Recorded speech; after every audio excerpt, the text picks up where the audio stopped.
Bueno, el día de hoy vamos a hacer una lectura compartida de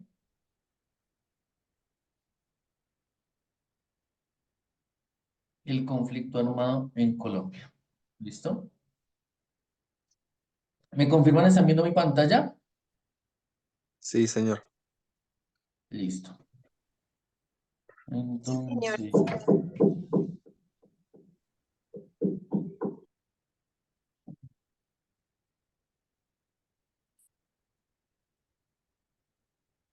dame un segundo.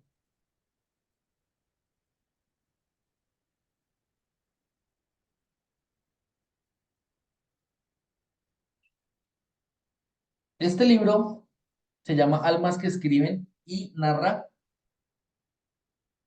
la historia de víctimas del conflicto armado en Colombia. ¿De acuerdo? Vamos a analizar una historia y vamos a hacer una lectura compartida el día de hoy. Y vamos aquí. Esta es la historia que vamos a analizar el día de hoy. Vamos a analizar la historia de la señora Anaide Forero Yepes, que es la persona que aparece acá en la imagen. Ella es la mamá de un joven que prestó el servicio militar y que falleció. El muchacho, el joven, falleció mientras prestaba el servicio militar. Entonces, vamos a analizar la historia de ella. La historia inicia con un poema. Dice, soy amor, soy fuego, soy madre de una familia hermosa y numerosa. Aprendí a vivir con los altibajos que el destino quiso. Un golpe estalló mi corazón en mil pedazos. Aunque en nuestra mesa hay siempre una silla vacía, he aprendido a vivir con esta herida. Camino lentamente, sin rendirme, en búsqueda de una verdad que me ha sido vedada, dice ella. La historia se llama Tame, un viaje que debo terminar. Tame es un municipio que está en el departamento de Arauca. ¿Listo? Entonces se llama Tame, un viaje que debo terminar. Y la historia la escribe la señora Anaide Forero Yepes. Él es el hijo de la señora Anaide, el joven que murió mientras prestaba el servicio militar. Ella le escribe una carta como despedida. Para mi querido hijo que partió sin una despedida, sin un abrazo. Te fuiste con tu ternura y tu sonrisa inolvidable. Hoy estás en otro lugar junto a 13 compañeros más, cuidando de estas madres que quedamos sumidas en el dolor. Me harás mucha falta y te llevaré siempre en mi corazón. Te amo. Ese fue el mensaje que ella le envió y este es eh, el recorrido que ella realizó para llegar hasta la ciudad de Tama. ¿Listo? Entonces, ustedes son los que van a leer. Entonces, voy a iniciar con, a ver, Carlos Ramírez, ¿está por ahí?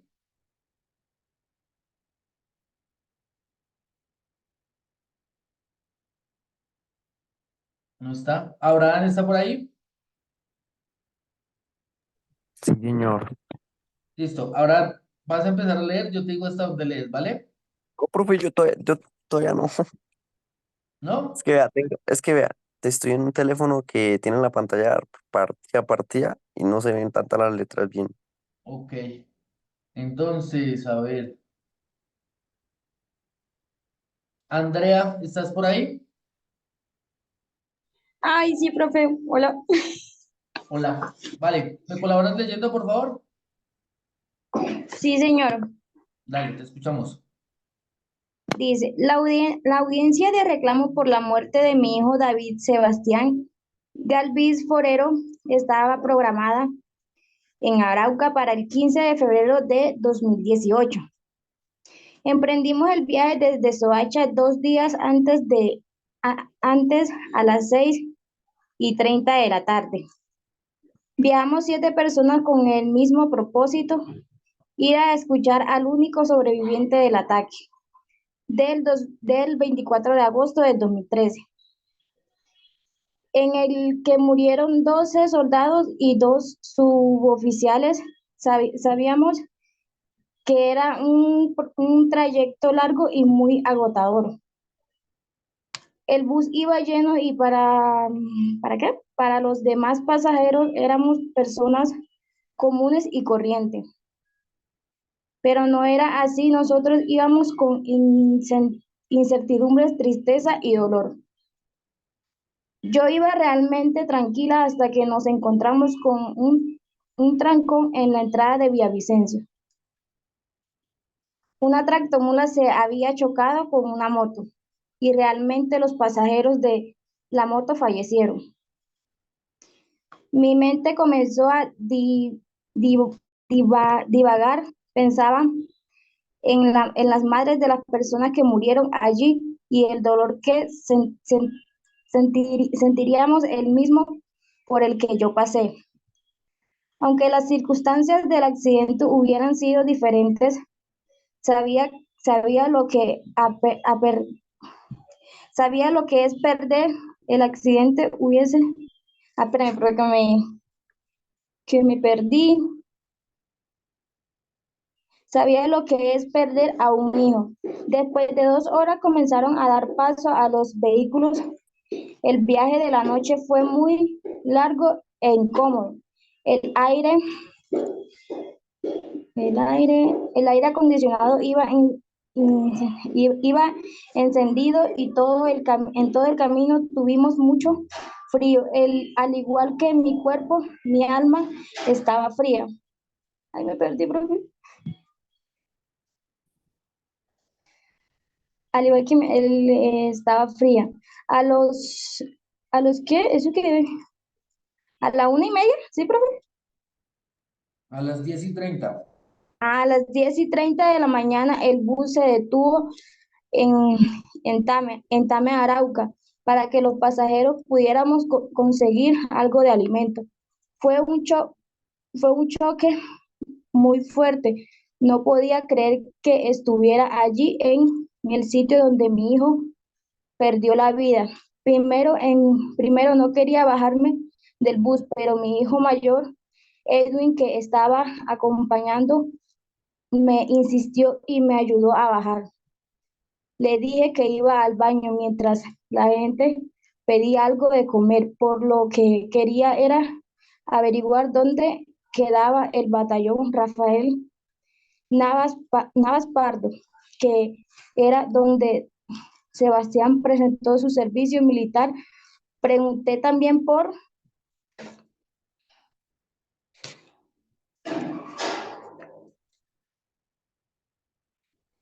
la verdadera flor amarilla, luego exacto donde ocurrió el ataque, pero lo único que la gente me respondía con desconfianza era que esos lugares quedaban lejos. Listo, hasta ahí. Gracias. ¿Listo, profe? Adrián está por ahí.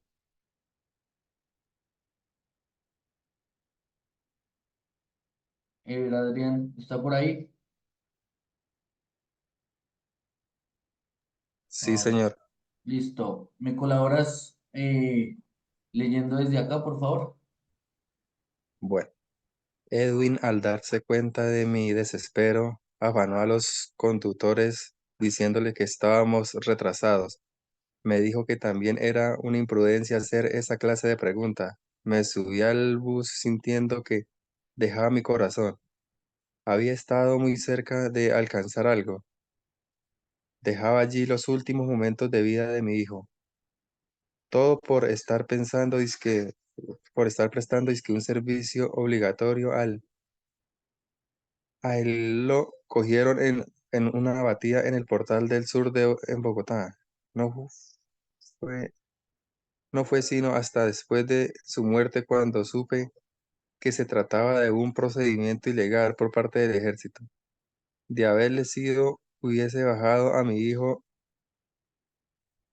de ese camión como, de hubiese sido bajado a mi hijo de ese camión como una leona enfurecida. No sé por qué razón fue a parar allí siendo apenas un bachiller. No tenía que estar en zona roja, donde la guerrilla dominaba por completo el territorio. ¿Quién iba a pensar que le quitarían la vida tan vilmente?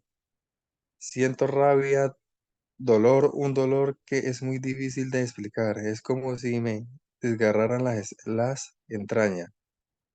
El bus continuaba avanzando, miraba hacia ambos lados de la carretera, veía mucha pobreza y me sorprendían esos ranchos con niños en condiciones miserables. También me percaté de unas llanuras en las que había poco ganado.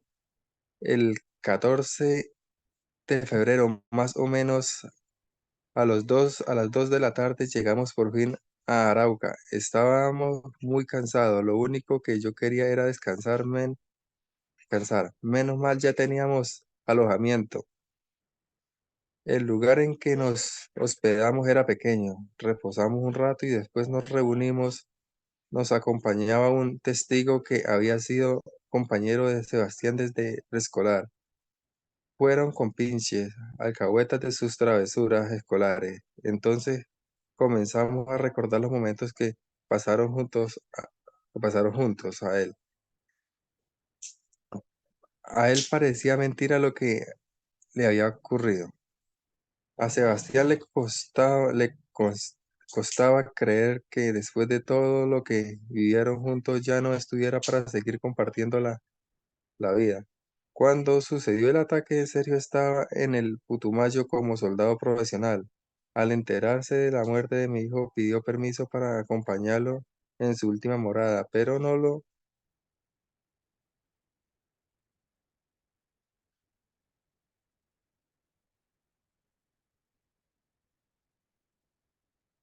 lo sé, no le dieron, pero no se lo dieron, así que decidió pintar en la pared de una casa abandonada en el Putumayo el escudo de Millonarios. Los dos eran fanáticos de ese equipo de fútbol. Además, escribió en letras muy grandes Sebastián Galvin, en honor a su gran amigo. Costó que haciendo el dibujo lloró mucho y recordó momentos tristes y alegres que compartieron. A los, a los demás los dominó el cansancio y se fueron a dormir, mientras yo revivía paso a paso la tragedia de mi hijo, en una situación que no quisiera que otras personas vivieran. Como padres, siempre esperamos que nuestros hijos nos entierren y no lo contrario. En toda la noche no pude conciliar el sueño, me preguntaba, ¿qué estoy haciendo aquí?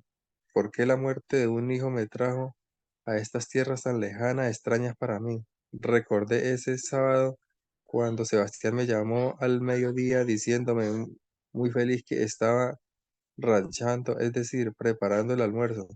Lo molesté preguntándole qué había hecho, ya que él no le gustaba cocinar.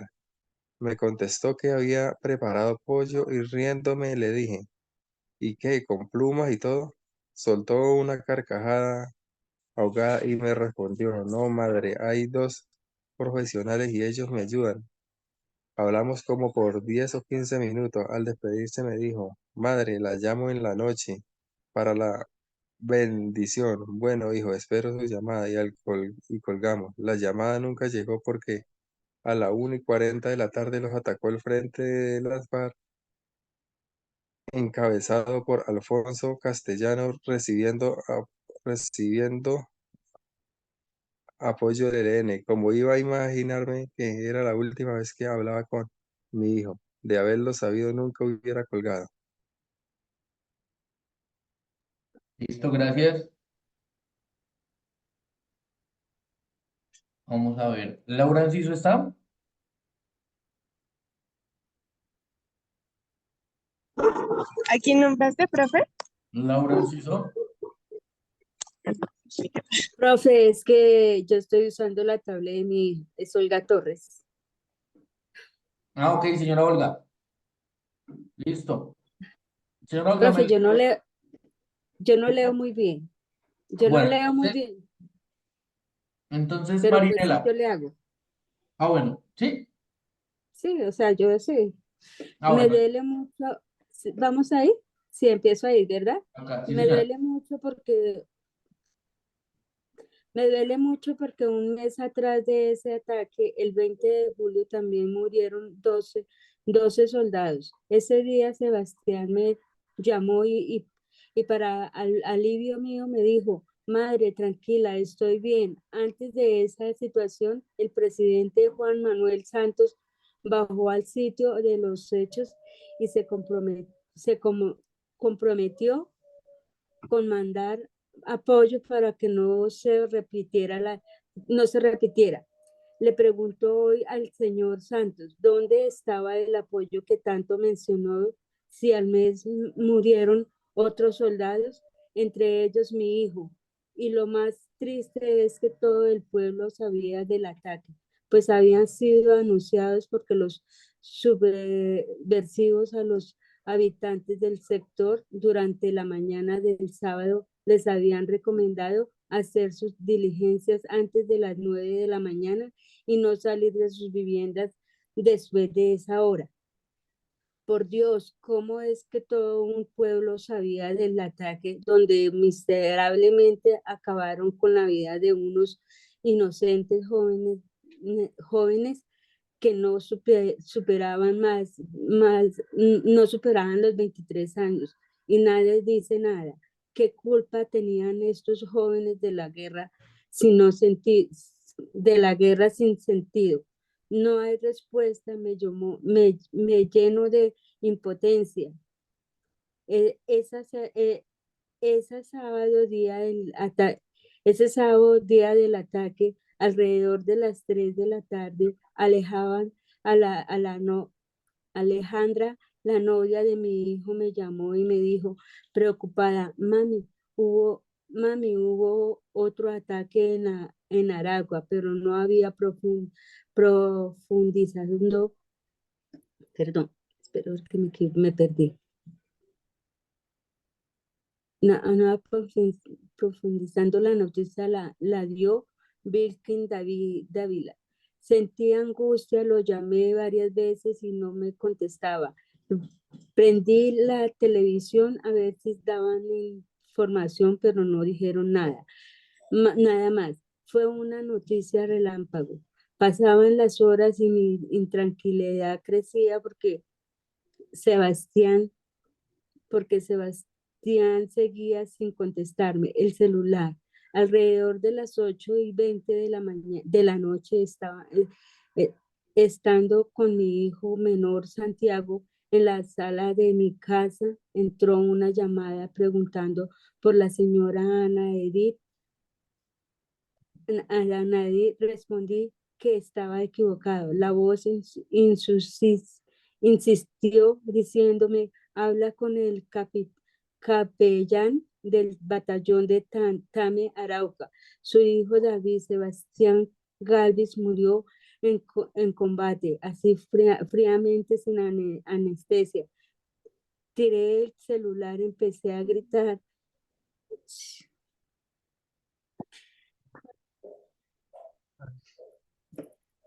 Me metí. Tranquila, señora Olga. Tiré el celular y empecé a gritar. No sabía qué hacer. Era una horrible pesadilla. Santiago asombrado me preguntaba qué pasó, mami. A ninguno de mis hijos les había contado del ataque que me anunció Alejandra. Lo único que yo repetía era, mi hijo no, mi hijo no. Salí a la calle, quería correr sin parar. Los vecinos se alarmaron por el ruido que estaba haciendo y quedaron desconcertados.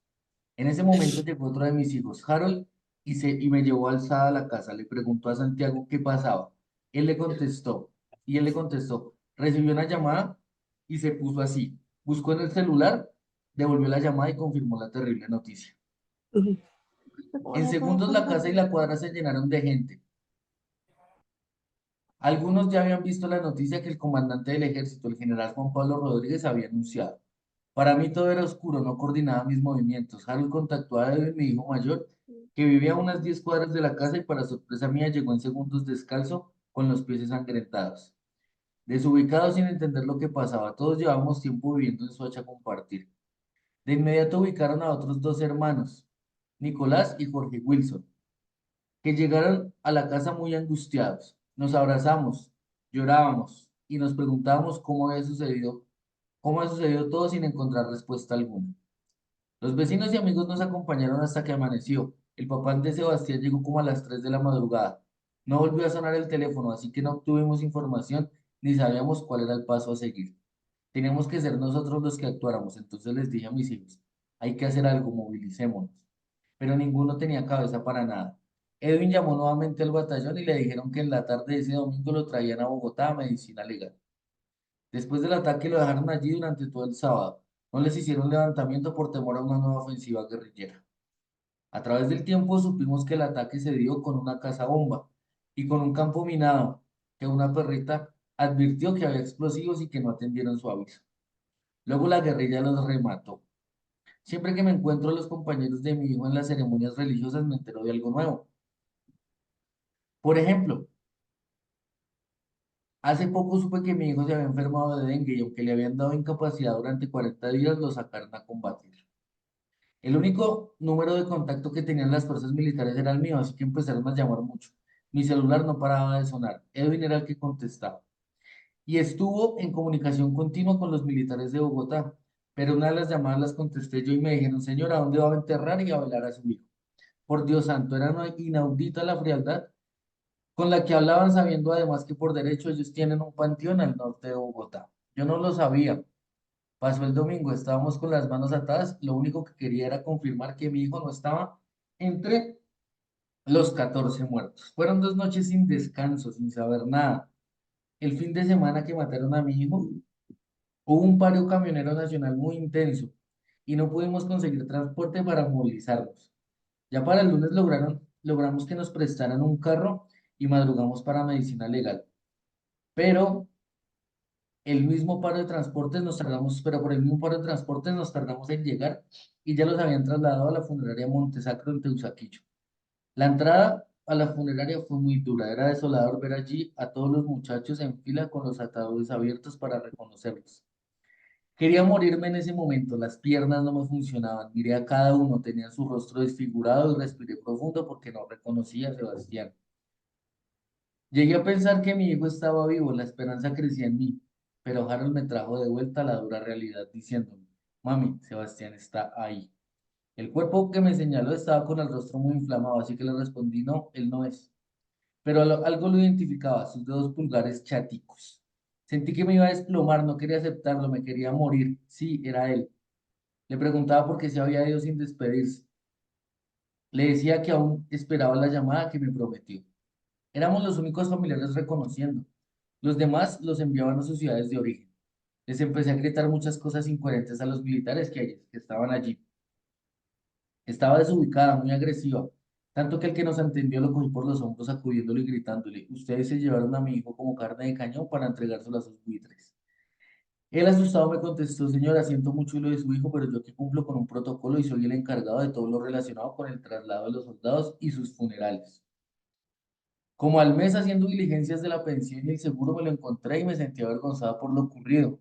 Le toqué el hombro para disculparme y él se mostró temeroso. Pensaría que lo iba a volver a agredir, pero yo solo quería pedirle perdón por mi anterior reacción. Él me contestó que era comprensible por el dolor que en ese momento estaba pasando, pero nadie entiende el dolor de madre hasta que lo vive. Cuando muere el esposo hay una viuda, cuando mueren los padres hay huérfanos. ¿Y qué nombre le damos a los padres que pierden a sus hijos? No hay nombre. Durante este tiempo me he dedicado a enaltecer la memoria de mi hijo para que su nombre no quede en el olvido. Mi empeño y atención hacia Sebastián ha sido tanta que mis otros hijos me reprochan diciéndome que él ya no está, que él ya se fue, que debo aceptarlo y que en cambio ellos aún existen. Es algo que como madre me duele mucho porque es mi manera de estar con él. Que sienta mi presencia mientras ellos sí pueden disfrutar de estar conmigo. Después del choque con la terrible realidad nos entregaron a nuestro querido Sebastián en 4 palos y salimos rumbo a Suacha. Allí lo velamos. El ejército nos acompañó todo el tiempo, algo que nosotros no deseábamos, pero era el protocolo. No quería que estuvieran porque ¿cómo así que se llevaron a mi hijo en una batida ilegal y ahora me lo entregaban en un cajón? En Suacha, la funeraria estaba llena de familiares, amigos y vecinos. Nos tuvimos que preparar para el martes para el otro golpe duro en Campos de Cristo, Vías y Bate. Allí dejamos con gran dolor su cuerpo sin vida, no hay sentimiento que pueda comparar la pérdida de un hijo. no importa cuáles sean las circunstancias. Todo lo volví a revivir en Arauca, como también aquí escribiendo en la audiencia. Fuimos al batallón donde llevaban el caso disciplinario, donde nos encontramos con la dureza de un soldado que nos dijo, eso no peleen más, ese caso está perdido. Nos miramos con mi hijo como pensando tan atrevido, no comprende nuestro dolor. Pero ni las palabras de ese soldado ni la indolencia del ejército y del Estado que no se han vuelto a pronunciar nos desaniman. Lo único que han hecho es un monumento en honor a ellos que está allá en el batallón de Tamiarauca. Después de 5 años yo no he podido superar la ausencia de Sebastián y sigo esperando que el ejército se pronuncie, que cuenten la verdad sobre lo que ocurrió, que reconozcan los posibles errores que cometieron y que en un acto sincero pidan perdón. Es lo mínimo que pueden hacer. Tras escuchar el testimonio de Oscar, el único sobreviviente del ataque, se acabó la audiencia. Salimos desconsolados. Ese muchacho contó cosas que nos hicieron estremecer, como los errores que cometió el ejército al no tomar las medidas necesarias, sabiendo que habría un ataque y al no acatar la advertencia de la perrita antiexplosivos. Regresamos a Bogotá con muchos tropiezos. Desde que salimos de Arauca, el bus estaba molestando y a unas 2 horas de camino, cuando ya empezaba a anochecer, no anduvo más. Todos tuvimos que bajarnos del bus y esperar a que los conductores trataran de repararlo. Estando en estas aparecieron dos hombres armados y con camuflado. Supimos que eran de las FARC. El momento fue muy angustiante porque empezaron a indagar de dónde veníamos y qué hacíamos. Por suerte, el bus prendió, todos nos subimos rápidamente y arrancamos. Más adelante volvió a dañarse, pero al poco rato llegó otro bus para hacer transbordo. Y regresamos por la vía Boyacá y no por la vía de Villavicencio. Mi deseo es volver a Tame y dejar algo conmemorativo en ese lugar. Es un viaje que sigue inconcluso, debo terminarlo. Así finaliza la historia. ¿Listo? No sé si alguien tiene algo para decir referente a esta historia. ¿Alguien quiere opinar al respecto?